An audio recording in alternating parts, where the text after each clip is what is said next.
Pas bon. Ah, ouais, c'est ça. Merci. Ça revient un peu pareil, mais. 1 Jean, chapitre 2, versets 15 à 17.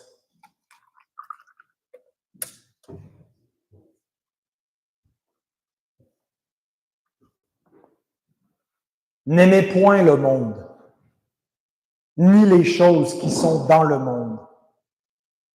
Si quelqu'un aime le monde, l'amour du Père n'est point en lui. Car tout ce qui est dans le monde, la convoitise de la chair, la convoitise des yeux et l'orgueil de la vie, ne vient point du Père, mais vient du monde. Et le monde passe, et sa convoitise aussi.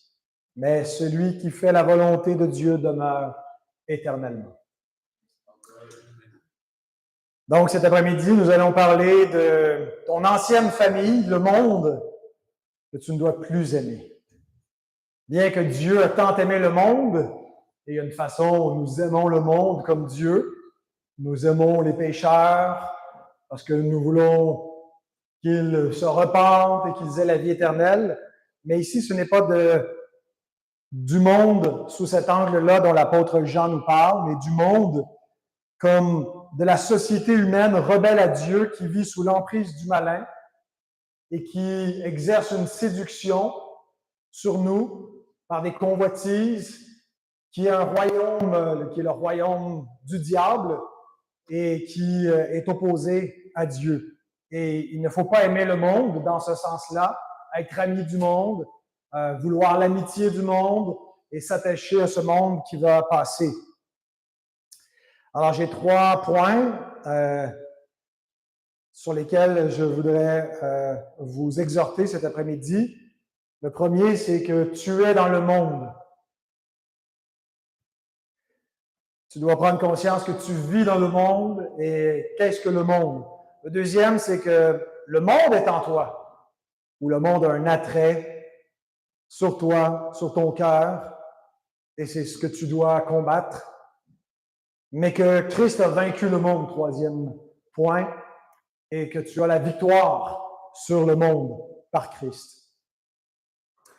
Alors, le mot monde, comme je l'ai dit, c'est le mot cosmos, et parfois il se réfère à la création de Dieu. Parfois, il se réfère à l'humanité, Dieu qui a tant aimé le monde dans Jean 3,16, mais ici, il y a un sens négatif. Cosmos est employé comme le monde rebelle à Dieu, qui ne veut pas de sa loi ou de son évangile, qui rejette sa parole.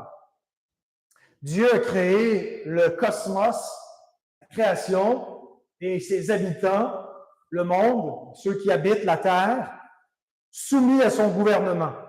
Et le diable séduit l'homme au commencement et ça a donné un cosmos qui est rebelle à Dieu. L'humanité a été entraînée contre son Créateur.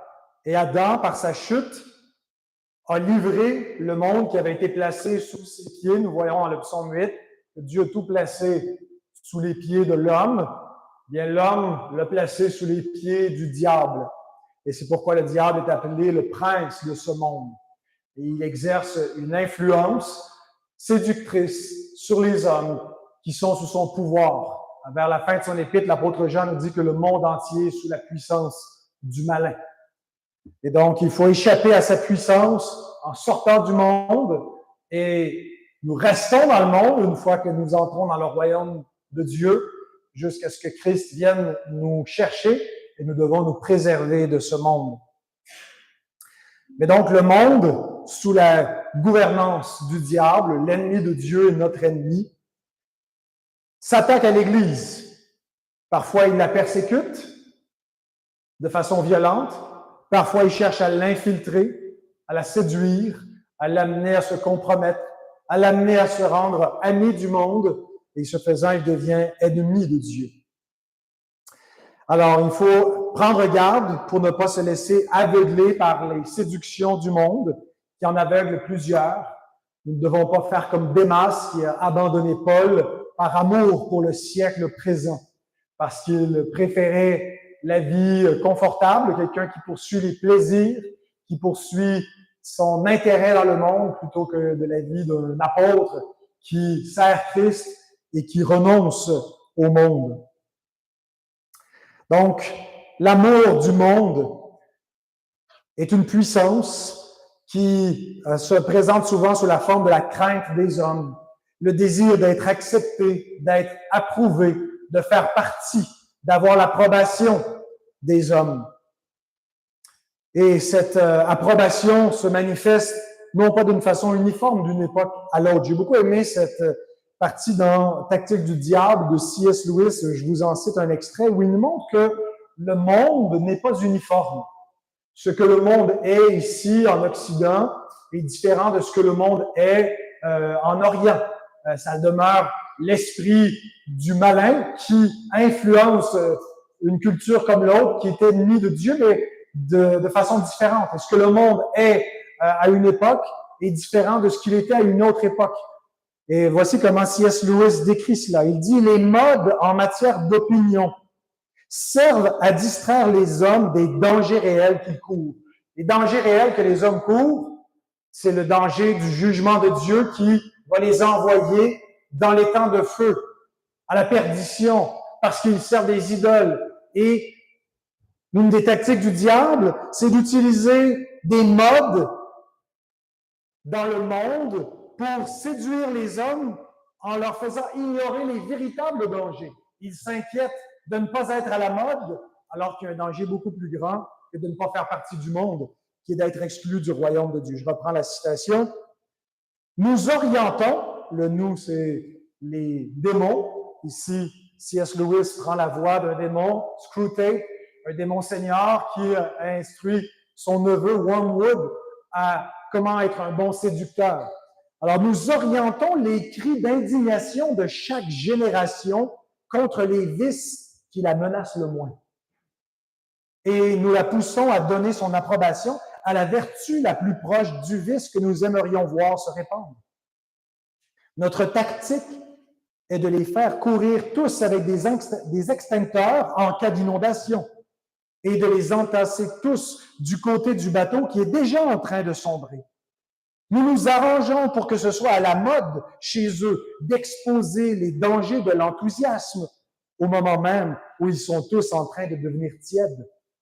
Un siècle plus tard, quand nous serons en voie de les abeuvrer de romantisme byronien, de les enivrer d'émotivité, nous soulèverons un tollé général contre les périls d'un excès d'intellectualisme. À une époque de cruauté, nous cherchons à mettre en garde contre le sentimentalisme. En période de mollesse et de laisser faire et de laisser aller, à nous attaquer aux convenances. En temps de laxisme, à stigmatiser le puritanisme. Et chaque fois que les hommes ont tendance à devenir soit des esclaves, soit des tyrans, nous les effrayons en agitant le spectre du libéralisme. Les hommes se posent des questions toutes simples comme « Est-ce juste? Est-ce sage? Est-ce possible? » Mais s'ils continuent à se demander « Est-ce en accord avec la tendance générale de notre époque? Est-ce conforme aux idées progressistes ou aux opinions réactionnaires? Est-ce dans le sens de l'histoire? » Ils laisseront de côté les questions pertinentes, qui sont les questions du style « Est-ce que cela est juste? Est-ce que cela est sage? Est-ce que cela est vrai? » Mais le diable ne veut pas que les hommes se posent ces questions. Il veut que les hommes se demandent « Est-ce que c'est dans le sens de l'histoire?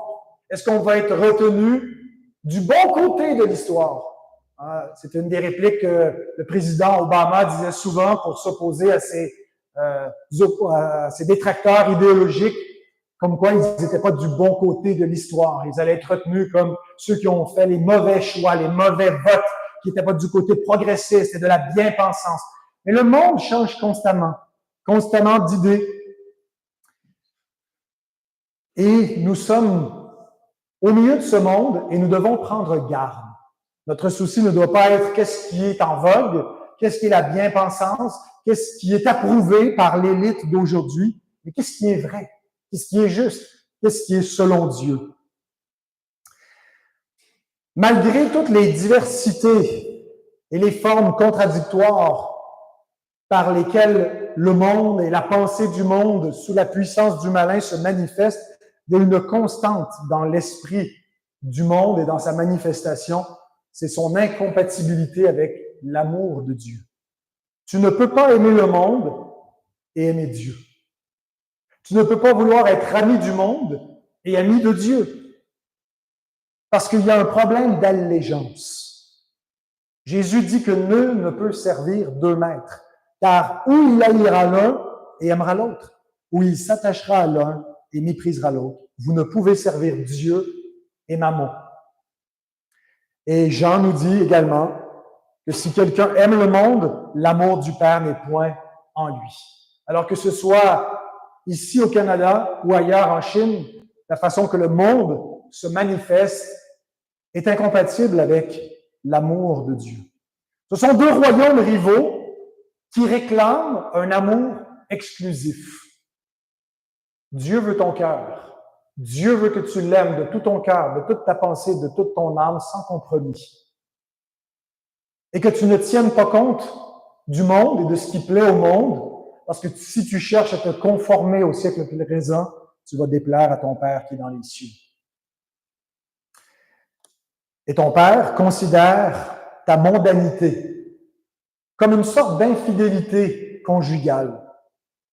Jacques nous dit au chapitre 4 de son épître, verset 4, « Adultères que vous êtes, ne savez-vous pas que l'amour du monde est inimitié contre Dieu? Celui donc qui veut être ami du monde se rend ennemi de Dieu. » Celui qui cherche à apaiser les idoles de ce monde, les penseurs du siècle présent, les moqueurs, les railleurs qui tournent en dérision la vérité, l'évangile que nous professons, qui édulcorent le message, les prédicateurs dans les églises qui cherchent à attirer le monde par les moyens qui plaisent au monde, sont adultères, font des compromis face à Dieu. Une chose qui peut nous aider à ne pas chercher l'amour du monde, c'est de se rappeler que de toute façon, le monde ne nous aime pas. Jésus dit, si vous étiez du monde, Jean 15, 19, le monde aimerait ce qui est à lui. Mais parce que vous n'êtes pas du monde et que je vous ai choisi du milieu du monde, à cause de cela, le monde vous hait. C'est pas personnel à toi. Mais si tu appartiens à Christ, le monde ne t'aime plus. Parce que tu n'adores plus ses idoles, tu ne sers plus ses dieux. Tu appartiens à un autre royaume. Et le monde a rejeté Dieu et son roi. C'est ce que le psaume 2 nous fait entendre. Ce cri de guerre des nations qui refusent de se soumettre à l'Éternel et à son roi. Et tous ceux qui appartiennent à son roi, qui ont embrassé le Fils pour être sauvés de sa colère, sont haïs du monde, comme lui a été haï du monde et rejeté par le monde et crucifié par le monde. Donc, puisque le monde te hait et puisque ton Père que tu aimes n'a pas trop d'égard pour la bien-pensance, n'a pas trop de sympathie pour les prophètes du siècle présent, tu ne devrais pas toi non plus te laisser intimider par la pensée des hommes. Tu ne devrais pas te sentir mal de ne plus faire partie du monde, d'être un paria, un exclu. Et tu devrais plutôt chercher à apprendre à penser les pensées de Dieu après lui. Et voici à quoi ressemble le renouvellement de la pensée des enfants de Dieu. Romains 12, 2 nous dit « Ne vous conformez pas au siècle présent. » Dans votre mentalité, dans vos valeurs, dans votre façon de vivre, dans vos priorités, dans votre façon de gérer votre argent, dans votre façon de voter. Ne vous conformez pas au siècle présent, mais soyez transformés par le renouvellement de l'intelligence afin que vous discerniez quelle est la volonté de Dieu, ce qui est bon, agréable et parfait. Alors, tu vis dans un monde qui est hostile, tu as été mis au banc de ce monde, tu es sorti de ce monde, tu n'en fais plus partie, même si tu es encore dans le monde. Mais la chose peut-être plus importante encore que tu dois savoir, c'est que le monde est en toi. Non seulement tu es dans le monde, mais le monde a encore quelque chose à lui qui est en toi, dans ton cœur. Et donc, pour bien saisir ton combat à mener dans le monde, tu dois comprendre là où il commence. Tu n'es pas en croisade d'abord pour changer le monde extérieur, mais pour veiller sur ton propre cœur. Tu ne viens pas de Mars, tu viens du présent siècle mauvais. Et Paul dit, nous tous aussi, nous étions de leur nombre. Nous vivions autrefois selon les convoitises de notre chair, accomplissant les volontés de la chair et de nos pensées, et nous étions par nature des enfants de colère comme les autres. C'est dans notre nature. Et c'est encore là. La conversion a amené une rupture entre nous et le monde. Tu as reçu une intelligence renouvelée, de nouvelles affections. Mais la conversion n'a pas éradiqué tout l'attrait du monde sur toi.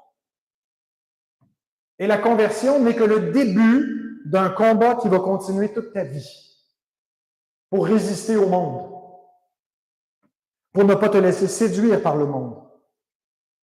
Et ton combat consiste donc à préserver ton cœur des influences de ce monde, de ne pas te conformer au siècle présent, de ne pas te laisser séduire par les idéologies qui sont véhiculées, qui sont contraires à la loi de Dieu. Garde ton cœur plus que toute autre chose, car de lui viennent les sources de la vie. Proverbe 4, 23.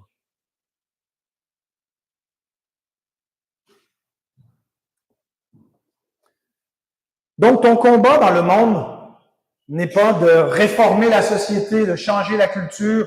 Je suis pas en train de dire qu'il n'y a aucune cause qui mérite que tu t'y engages. Il y a des causes sociales qui sont nobles, et parfois il est noble de s'y engager, de lutter pour réformer certains aspects dans la société. Mais ton combat est premièrement celui de la sanctification intérieure. Parce que le monde sera toujours cohéremment mondain, peu importe les changements qu'on y apporte extérieurement par les réformes sociales qui peuvent y être opérées.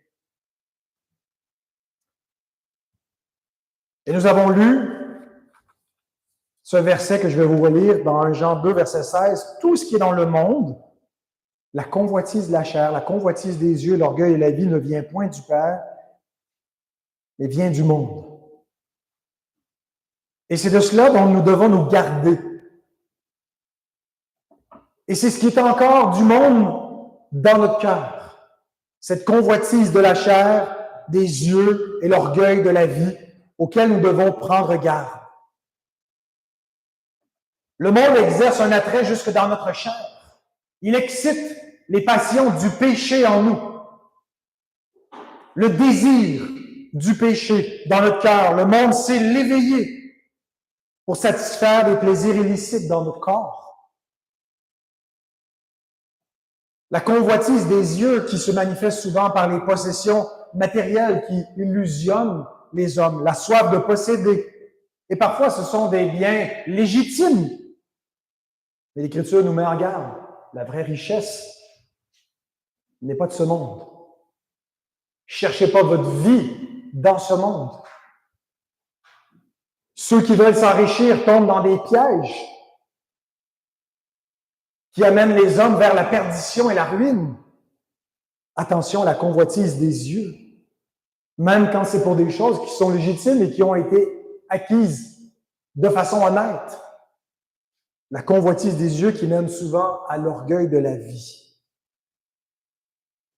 qui se traduit par parfois un sentiment de suffisance, de supériorité, lorsqu'on réussit à concrétiser nos aspirations, qu'on atteint l'érudition, qu'on atteint le standard ou la richesse et qu'on se trouve au-dessus des autres. Mais parfois, c'est exactement le sentiment inverse qui manifeste l'orgueil de la vie, l'insécurité, le sentiment d'infériorité, de jalousie face à l'apparence des autres, à leur capacité, à leur succès, qu'ils affichent et qu'ils manipulent avec leur image qu'ils affichent sur les réseaux sociaux. Et nous envions l'orgueil de la vie, où nous cherchons par la crainte des hommes un statut. Jean nous met en garde de cela. Parce que Dieu sait que le monde a encore un attrait sur nous. Que le péché peut encore être excité et les convoitises nous amener même à désirer des choses légitimes mais qui nous font tomber dans un orgueil, dans une vanité. Alors bien sûr, il est impossible de se soustraire complètement à l'influence du monde qui est un peu omniprésente. Où que vous alliez, le monde vous envoie ses messages, vous bombarde par ses publicités, vous incite à embarquer dans un moule, à vous conformer aux idées du siècle présent, aux indulgences de la chair. Il véhicule ces messages dans les universités, dans les médias, dans l'art. Parfois, il s'insère, il s'infiltre jusque dans le pupitre où c'est la parole de Dieu qui doit être prêchée. Parfois, de façon grossière, il y a des faux prophètes, mais parfois, des hommes fidèles cèdent sur tel ou tel aspect de leur discours à la pensée du monde. Donc, il est impossible de ne jamais être exposé. Et Dieu ne nous dit pas d'aller vivre sur une île déserte pour éviter d'être séduit par le monde. Tu ne peux pas vivre en ermite et tu dois devenir vigilant. Prendre garde à ce que tu entends. Et réaliser que si tu t'exposes au monde et à ses divertissements sans prendre garde, et si tu y vas abondamment, si tu passes des heures importantes à écouter des séries sur Netflix ou peu importe sur quel réseau que ce soit, tu risques de désensibiliser ta conscience, d'engourdir ta piété et de refroidir ton amour pour Dieu. Nous avons lu dans le premier verset, au verset 15, « N'aimez point le monde ni les choses qui sont dans le monde. Si quelqu'un aime le monde, l'amour du Père n'est point en lui. » Plus tu aimes le monde, moins tu vas aimer Dieu. Plus tu vas trouver difficile de t'attacher à Dieu, de pratiquer la piété. Plus tu vas trouver la lecture des Écritures ennuyante, les cultes longs et pénibles. Plus ta vie chrétienne va devenir un devoir formel qui va t'amener dans un formalisme religieux superficiel. Attention au monde qui refroidit ton amour pour Dieu. Ton combat, donc, est de te réfréner. De réfréner l'effet du monde sur toi et de t'exposer abondamment à l'amour de Dieu. À découvrir sa grandeur, sa profondeur, sa largeur. À t'en nourrir. Et ça va te laisser froid face à l'amour du monde. Indifférent face à ses séductions. Le péché n'aura plus autant d'emprise sur toi. Mais j'ai une bonne nouvelle pour terminer. C'est que tu n'as pas besoin de vaincre le monde. Quelqu'un l'a déjà fait pour toi.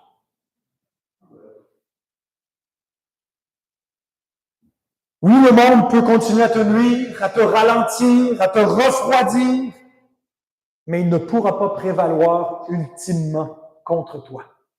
Le monde ne pourra pas t'arracher de la main de ton Père. Le monde ne pourra pas tuer ta foi ni ton amour pour Dieu. Et cette assurance ne doit pas t'amener à être négligent en disant « je suis invincible », parce que le monde peut te faire beaucoup de mal. Mais il ne peut pas t'arracher de la main de Dieu. Jésus nous fait cette promesse dans Jean 16, verset 33. « Vous aurez des tribulations dans le monde, mais prenez courage, j'ai vaincu le monde. » Et en lui, toi aussi, tu as vaincu le monde. Jean nous dit un peu plus loin dans son épître, au chapitre 4, verset 4, « Vous, petits enfants, vous êtes de Dieu, et vous les avez vaincus. » Les faux prophètes, les antichrists, les séducteurs du siècle présent, vous les avez vaincus parce que celui qui est en vous est plus grand que celui qui est dans le monde. Et donc, c'est pas en vertu de notre propre foi, de notre propre force ou de notre propre piété, mais en vertu de celui qui est en nous, que nous avons vaincu le monde et ses séducteurs. Au chapitre suivant, Jean nous dit au verset 4 et 5, « Tout ce qui est né de Dieu triomphe du monde, et la victoire qui triomphe du monde, c'est notre foi. » Qui est celui qui a triomphé du monde, sinon celui qui croit que Jésus-Christ est le Fils de Dieu?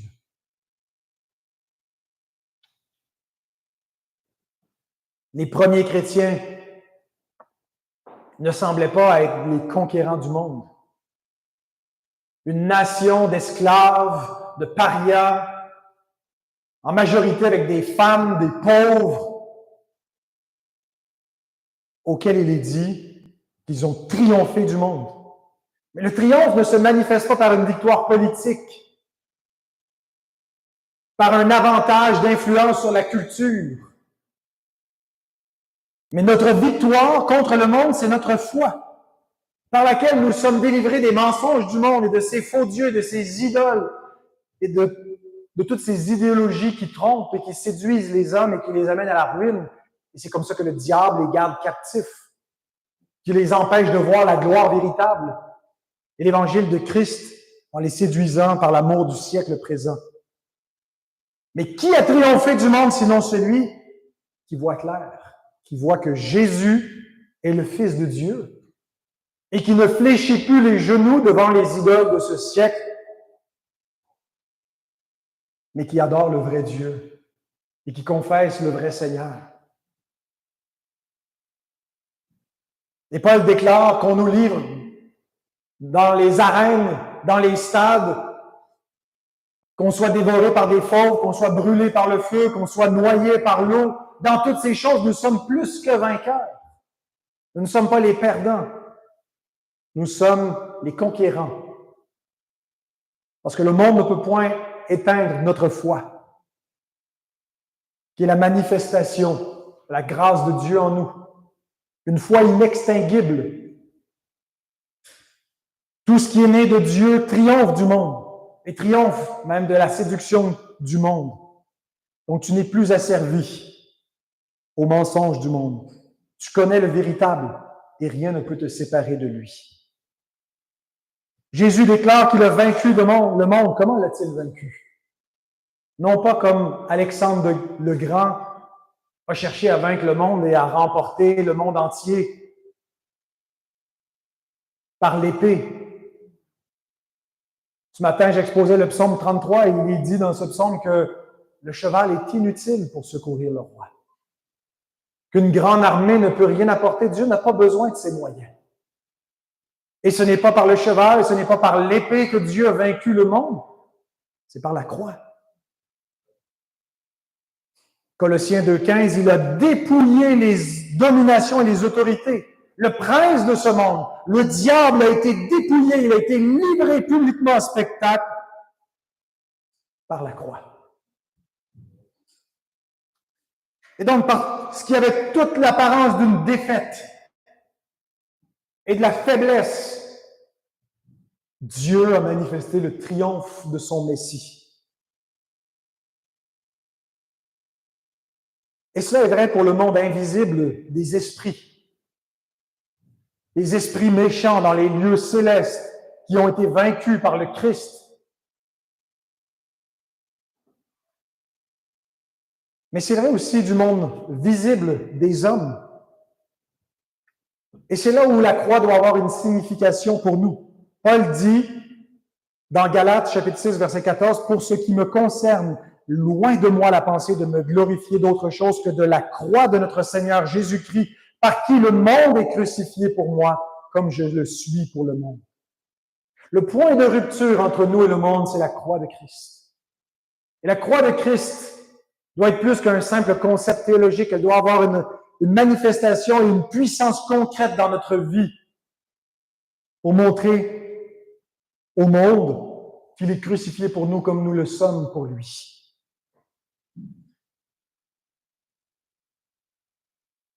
La croix est une puissance dynamique. Et une déclaration de foi, le verset 17 de notre texte principal, ou parce que nous croyons dans un Messie crucifié qui est vainqueur sur le monde, nous croyons que le monde passe et que sa convoitise aussi passe, que son attrait est vain, que ses richesses n'enrichissent point. Et nous croyons que dans la croix du Christ, il y a infiniment plus de richesses que dans tous les trésors de l'Égypte. Car comme Moïse, nous avons un autre regard que celui des hommes aveugles. Nous voyons dans l'opprobre du Christ plus de richesses que dans les trésors de Pharaon. Parce que ce sont de vains trésors qui vont périr. Mais dans la croix de Christ, il y a la vie éternelle. Et il y a une gloire qui ne pâlira jamais. La gloire que Dieu donnait à son Fils en le faisant Seigneur sur toute la création. En replaçant sous les pieds de l'homme, le dernier Adam, ce qu'il avait placé sous les pieds du premier qui était perdu.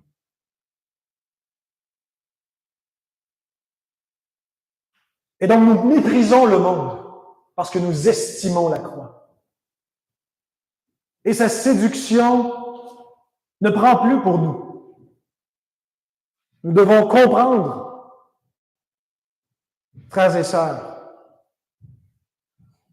la richesse qu'il y a dans la croix de notre Sauveur, dans la croix de Christ, pour désamorcer les fausses richesses et les séductions de ce monde.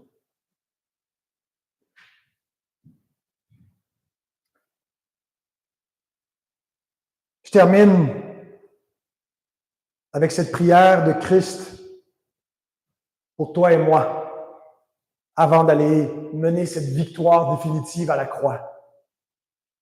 Jean 17, 13 à 18, il a dit « Maintenant, je vais à toi. Et je dis ces choses dans le monde, afin qu'ils aient en eux ma joie parfaite. Je leur ai donné ta parole et le monde les a haïs. Parce qu'ils ne sont pas du monde, comme moi, je ne suis pas du monde. Je ne te prie pas de les ôter du monde, mais de les préserver du malin. Ils ne sont pas du monde, comme moi, je ne suis pas du monde. Sanctifie-les par ta vérité. Ta parole est la vérité.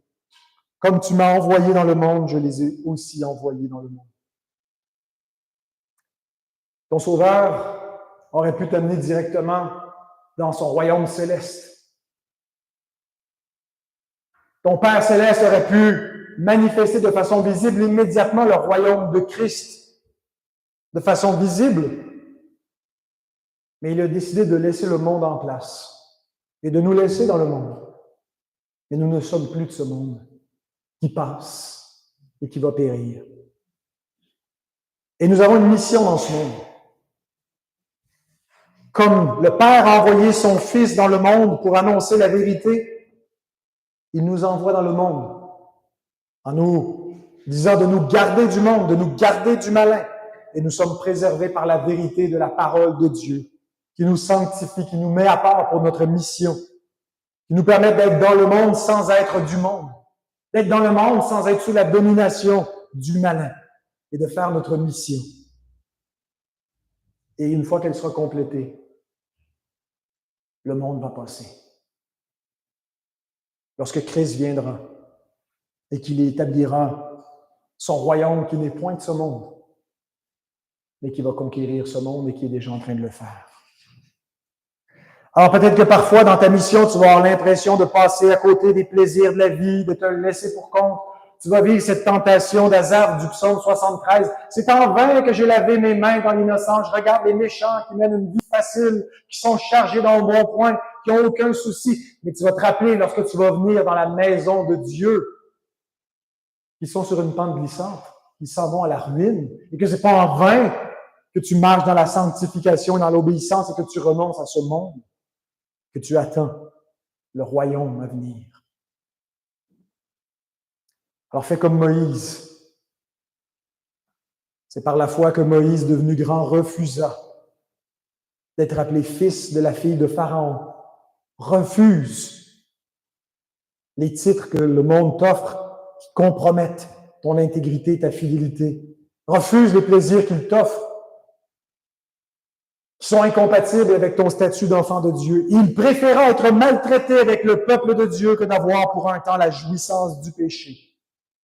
Il regarda l'opprobre de Christ comme une richesse plus grande que les trésors de l'Égypte, car il avait les yeux fixés sur la rémunération. Et c'est là où nous devons fixer nos yeux sur Christ, sur sa gloire, sur ses promesses, sur notre héritage céleste, pour renoncer à la jouissance éphémère par l'amour pour le siècle présent.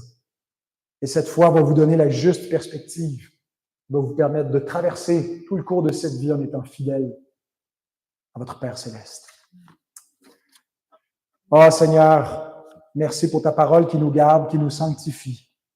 Tu nous as laissés dans le monde, et on te prie que ce qui reste du monde dans nos cœurs, Seigneur, soit éradiqué par l'œuvre de ton esprit en nous, l'amour de la vérité, l'amour de ta parole et l'attachement à tes promesses et au royaume à venir, Seigneur. Garde-nous, préserve-nous, afin que tu sois glorifié, Seigneur. Merci pour Christ qui a vaincu le monde, Seigneur, qui nous a délivré des mensonges, des idoles et de la mort qui est assurée à tous ceux, Seigneur, qui sont captifs du monde. Merci, Seigneur, parce que nous ne sommes plus de ce monde, nous en avons été rachetés.